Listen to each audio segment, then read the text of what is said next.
Thanks again for being with us this morning. It's so good to have you with us, and thanks for all those who have been involved in the service and those behind the scenes as well, especially Beth and Ian. We just appreciate it greatly. It's so good.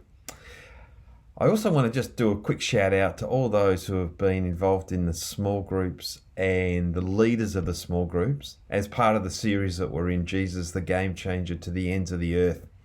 Thanks to the leaders for your leading, but also well done to those who have been part of a group. I hope it's been an encouragement for you as you've gone deeper into what we speak about each Sunday.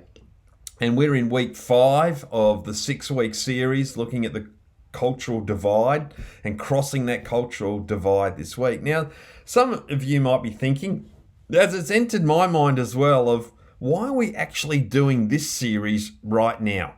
With all that we're facing and we're going through, Tim, maybe something more soothing, something more gentle, maybe something more uplifting. And I think that's not the worst question to ask in these times, but it got me thinking a little bit that as we read the Bible and the sharing of the good news, the sharing of the hope that comes in a relationship with Jesus Christ, the transforming message of the gospel, the transforming message of what it means to not only know of the living God, but to be in a relationship with him. As you think about all of that, as I read through the Bible, it was never put on hold.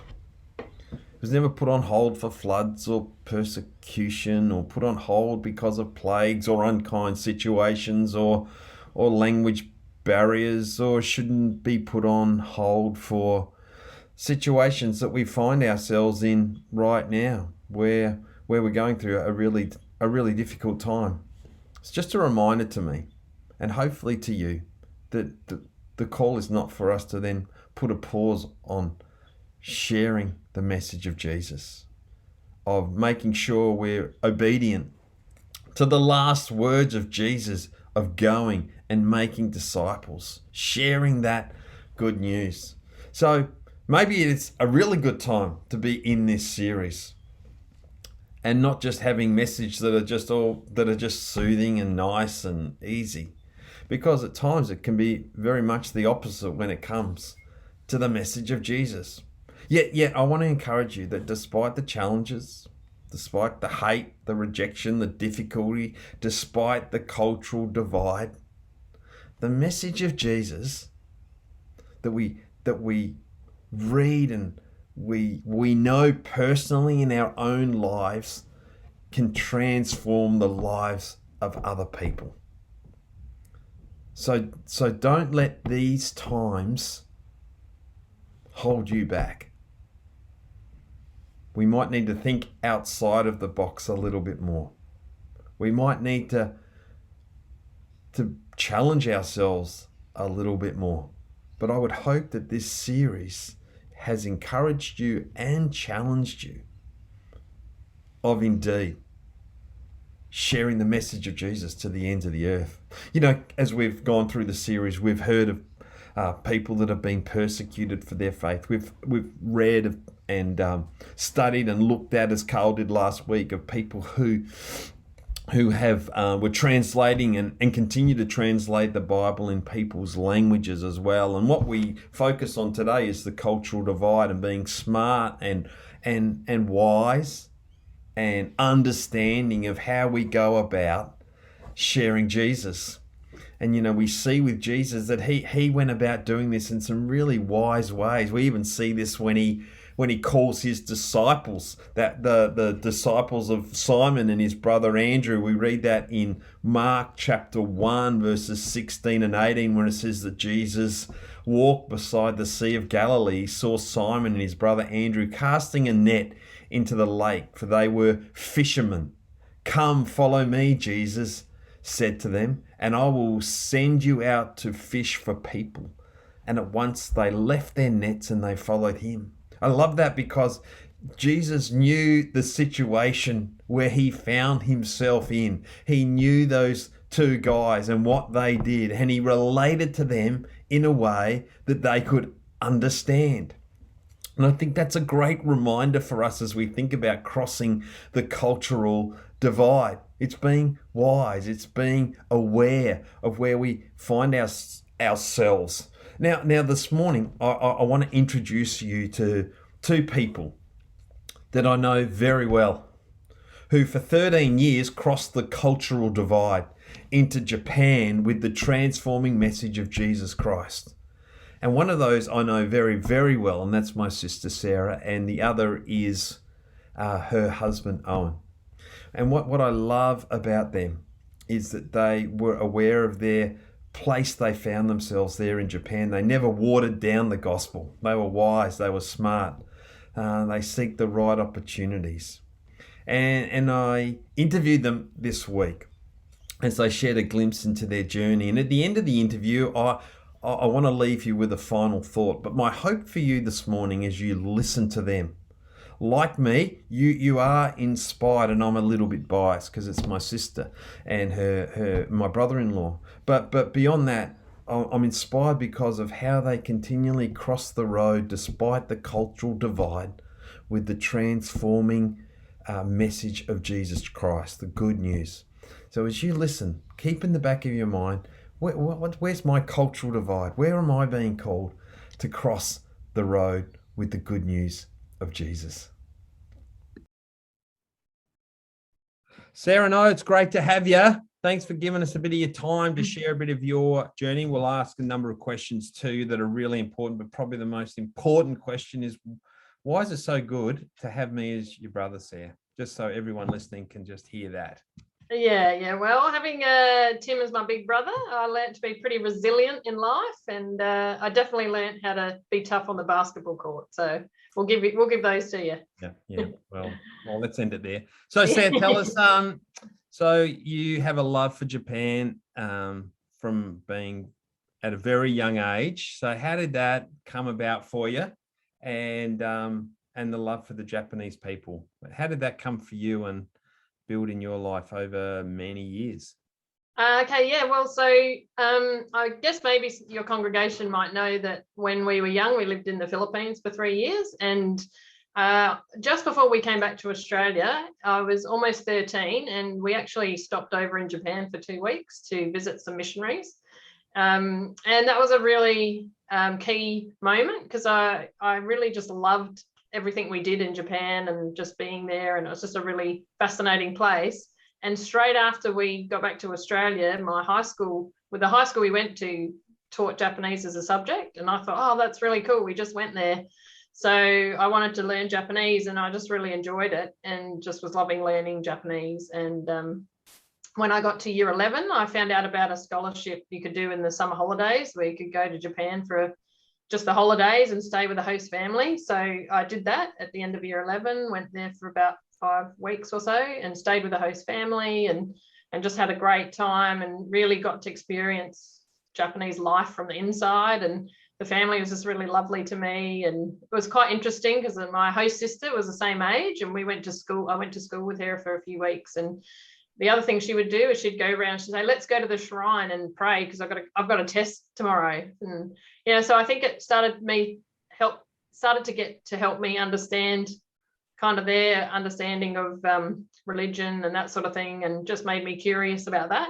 And then just really loved studying Japanese, so I kept doing that and decided to do Japanese teaching as my career. So I started teaching Japanese in high schools, and just I can see it now, but God just kept putting Japanese people in my path. And even when I was at uni, I got to meet a few families, and they asked me to tutor their kids in English. And just every time I met a Japanese family, they were just so lovely. They were generous, they were polite, they were kind, and just really, I just thought these are beautiful people, and they just really kind. And I just love everything about their culture and their language.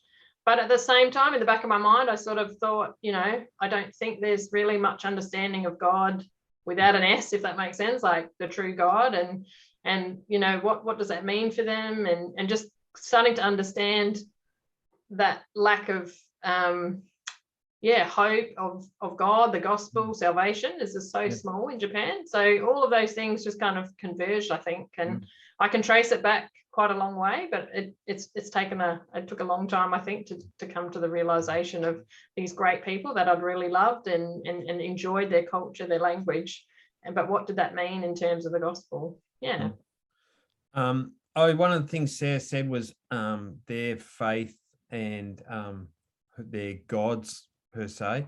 Can you share a little bit from a Japanese point of view about the religions there and where Christianity sits within it all? Yeah, sure, Tim.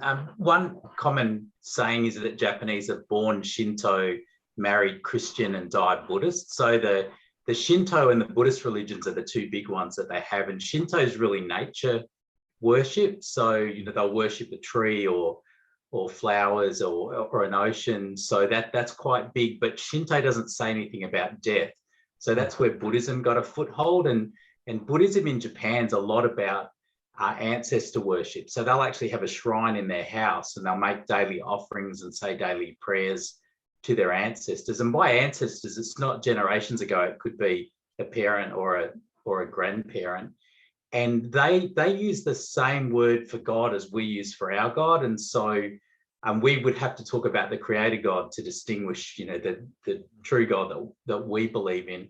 And their gods, it's all based on fear. There's no idea of a relationship. It's just all fear-based. And the only Christian input, you'll see all these chapels, but they're wedding chapels, and it's more like a Hollywood wedding idea. So they see Christianity as a Western sort of religion. Yeah. So what, I mean, either of you can answer this, but what led you to go to Japan? I mean, there's interest, of course, and passion, but what led you there? How long were you there and how long you've been back? But also maybe just speak into a little bit of the cultural divides that you faced in your time there. I think I might get Sarah to talk about the first part, and I can talk about the cultural divides. So we always had a bit of an interest in mission, and it was kind of, when we got married, we had said to each other, when we kind of got a house and started to get settled, we said to each other, I wonder if we'll ever stay in this house or whether God might lead us to do something else. So we had an openness, but we didn't really know what that was. And I kept teaching Japanese. Owen was working as a lawyer. And but I think in the back of our minds, we thought about maybe ministry. So when we had Rachel, we suddenly thought, wait, we've now got a newborn. If we want to do something, we need to just stop making excuses about what's the next thing that's going to stop us. And so right around that time, Owen decided to go back to study theology and ministry. So he started to do a part-time Bible college study. And so at that time, we were starting to think about mission in our future and just getting equipped for that. And when I was teaching Japanese at my high school, they have a sister school, and we were doing an exchange. And so I said to Owen, he'd never been to Japan, but I was obviously quite keen about everything Japanese. So I said, you should come with me on this trip.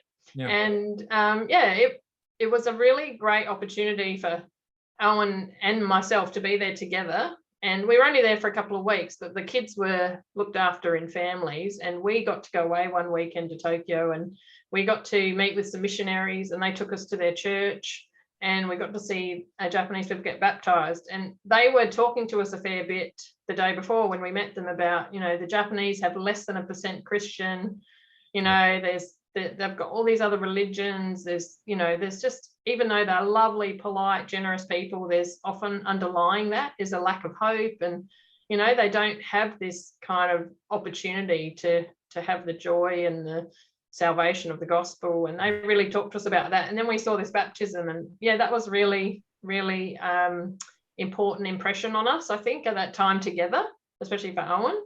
And so then we sort of worked towards finishing equipping ourselves at Bible college and then going into mission. And we were in Japan for 12 years working with a mission there in church planting. Like, in terms of some of the cultural divides, Japan's a group culture where we in the West tend to be individual cultures. So fitting into the groups really important. They have this expression wax on, wax off. No, but the other No, another expression is the nail that sticks up gets hammered down. And so you don't everyone's going to remember that you said that. Yeah, it's wax on, wax off. That's the guy. He's the karate kicker. The Korean. Yeah, that's right. Anyway, keep going. Go back to that statement you were saying. Yeah, it's the nail that sticks up gets hammered down. Like you want to be the same as everyone. You want to dress the same. And being Japanese means being Buddhist. So if they become Christians, they leave the group. They leave the 99.5% and become part of a minority. So that's a big barrier. And then if people do become a Christian, the church is their group. So they're kind of reluctant to leave that group to go out and tell others. So that's a bit of a challenge too. And it's a shame culture. So shame is a significant thing in their culture, whereas we focus on individual guilt. So sometimes people would say to me, they just volunteer, I'm coming to church on Sunday, because we had a cafe where we'd meet people, and I'd be all excited about it and then realize they just told me that because that's what they thought I'd like to hear, and it would create shame otherwise. And so to us, we thought it was lying, but in their culture, it's just the polite thing to do. And the other thing that was a bit of a divide was men are just at work like all day, like they get home 10 o'clock at night, midnight even. So being able to connect with men was a challenge because they just weren't around a lot of the time. And I think for women, there was a lot more women in the church. And I think one of the difficulties in usually most homes, the woman is the one that looks after all of the shelves of ancestor worship and has to take care of it and look after it.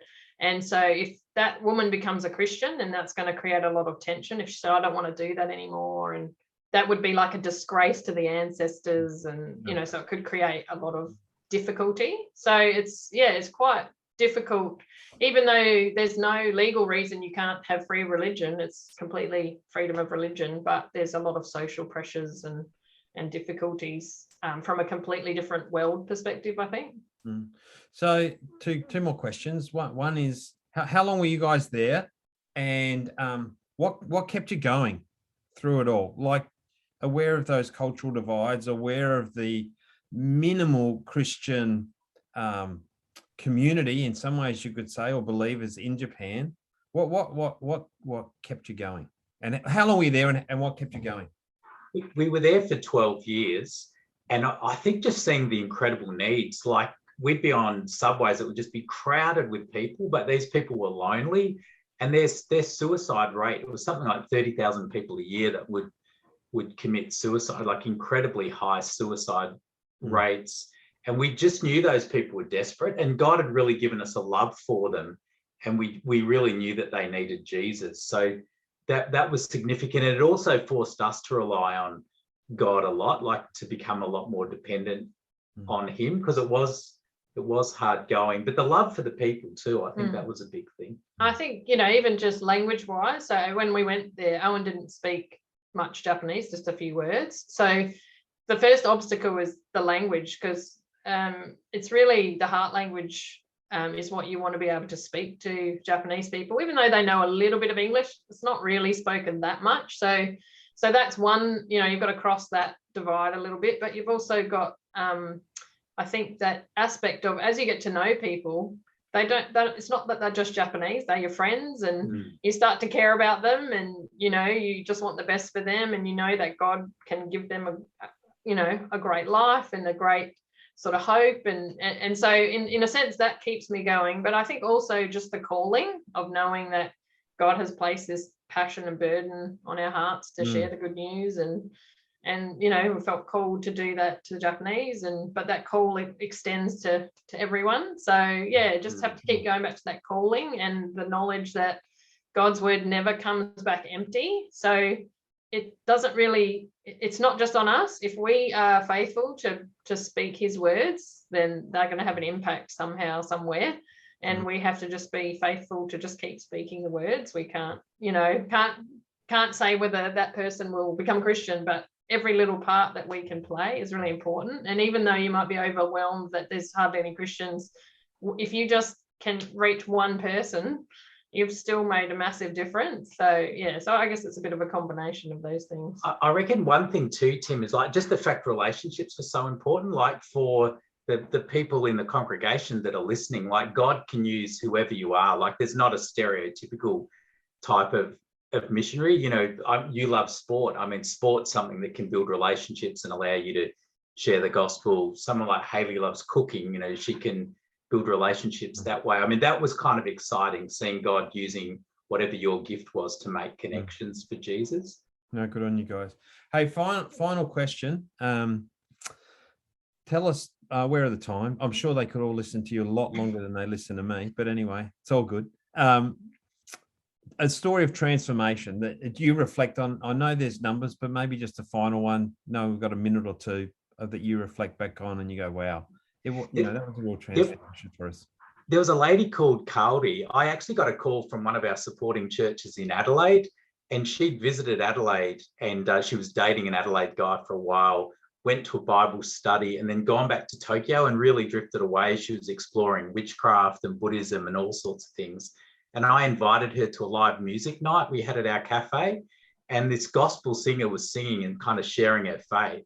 And this woman, Caldy, she just had tears running down her face. Like it really spoke to her as this Japanese singer shared her testimony. And usually it's a long process to get someone to church, but I invited her the next Sunday, which was Easter Sunday. And at the end of the message, she was in tears again. And she gave her life to Jesus at the end of that message. And now she plays piano in the church. She leads worship. And she's just a really significant member of the church. And just to see her life turned around, and it was just God's time for her. You could just see that. And that was pretty thrilling. And different Christians had an impact on her life. And the guy from our supporting church that just rang Owen said, I don't even know if you can help this person, but this is her number. So he was very faithful to God prompting him to kind of do something. And he kind of contacted Owen and all set this in motion. And what was really cool is he got to visit Japan and he met Kaori, and it was just really emotional because she realized this random guy in Australia contacted Owen and Owen contacted her, and just God led her to himself. And I think that was just a very cool thing, and that everyone played a different role, but yeah, it was really cool. Yeah. Hey, good on you guys. I'm going to wrap it up with a little video after we say goodbye to you, but thanks heaps for checking in and sharing about your story. And I know it's encouraged, inspired our family, but I hope it does that for those that have been listening. So good on you guys, and sayonara. Thanks, Tim. Thanks for the church. God bless. Give us some Japanese, just something, Sarah. Oh. Come I on. think that's because I mushed up. Oh, yeah. See ya. You know, I'm really proud of my sister and her husband Owen for what they've done. Can't help but be proud. But also, as I listened to them, I couldn't help but have some takeaways for myself, but hopefully for you and I too, as we think about crossing that cultural divide. Now, very few of us will probably end up in a Japan, but we very much live in a cultural divide here in Australia, in our streets, in our workplace, in our universities, in the neighbourhood in which we live, where there is a cultural divide when it comes to sharing the message of Jesus. And I just thought there was 7 things really quickly that as I finish today that I want to encourage you to take with you, that we can learn from what Sarah and Owen have shared with us this morning of the transforming message of Jesus despite the cultural divides. The first one is this, and I'd encourage you to write these down. So if you want to run and grab a bit of paper, do that now. Or with your phone. Just put them in the notes of your phone. And I think you'll be glad that you got them, and you can use them as a reference point that we can learn and take with us in our own lives, in our own situations. And this is the first thing. Know what you love and act on it. Find and know what you love and act on it. So ask, what is it that I love to do? What is, like Sayers was, Japan? What's my Japanese? What is it for me? Is it cars? Is it sport? Is it cooking? Is it walking? Whatever it is. What is it? What are your gifts? What is it that you love? Find out. Identify what it is.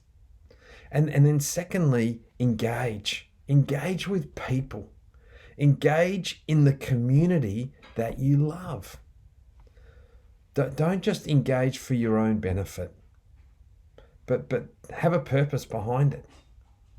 Engage in it. Thirdly, as we learn from Sarah and Owen what they shared into their context of Japan, of to be wise, be respectful, yet don't make excuses. I love how when Sarah said that, hey, we had a young family, got a mortgage, and they could have said, well, we need to focus all on that, but they said, no, we're stepping out. The easy message and the message of the world is to be safe. Be wise, be respectful, but don't make excuses.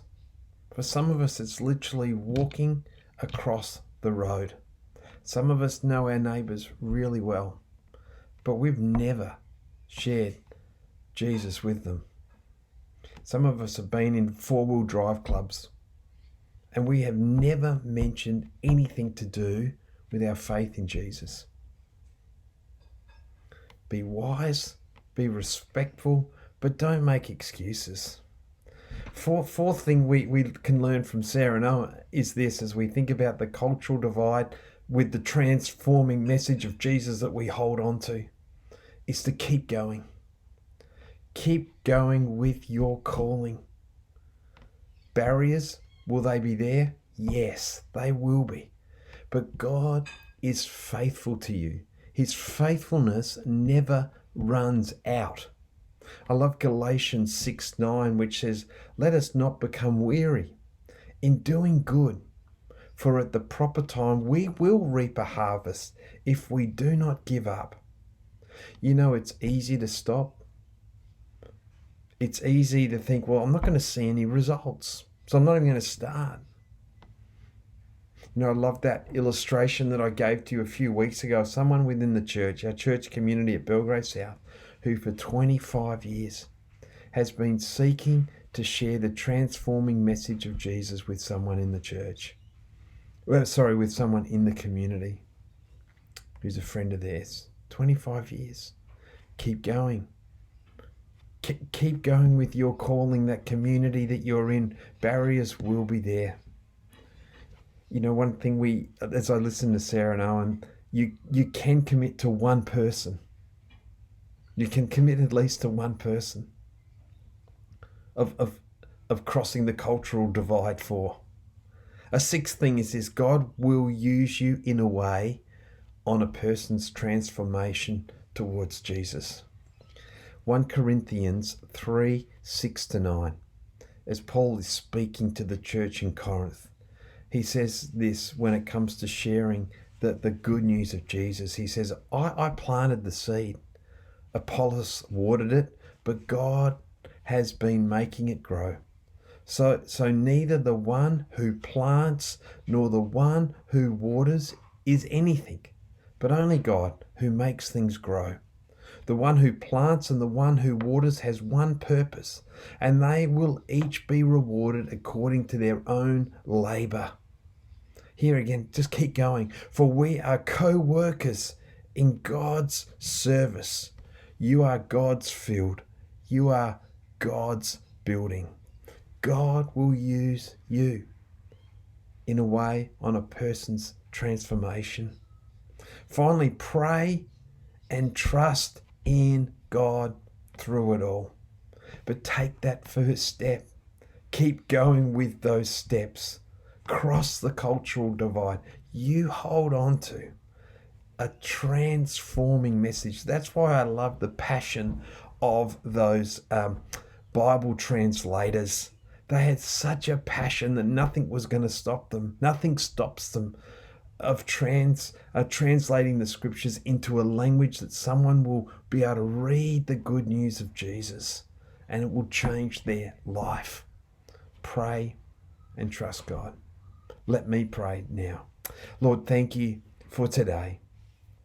Thank you for the opportunity we've had to listen to Sarah and Owen and what we can learn from them, how you have used them through their many years in Japan, that it doesn't take us to go to Japan or to the places outside even of our own street, our own clubs, our own workplaces, to be able to take that transforming message of Jesus to those people. May we be wise, may we be respectful, but may we not choose it's all too hard. May we be bold. And as we go from here today, may you know the Lord of peace himself gives you peace at all times and in every situation. The Lord be with you all. Amen. Thanks for being with us today. Love it if you have a moment or two to join us on the Zoom Foyer experience. We haven't seen one another too much lately, but how good would it be to have you pop in and say hello to our Zoom Foyer experience? The ID and the password will pop up on the screen after this video ends. Thanks for being with us, and we'll see you all again next week.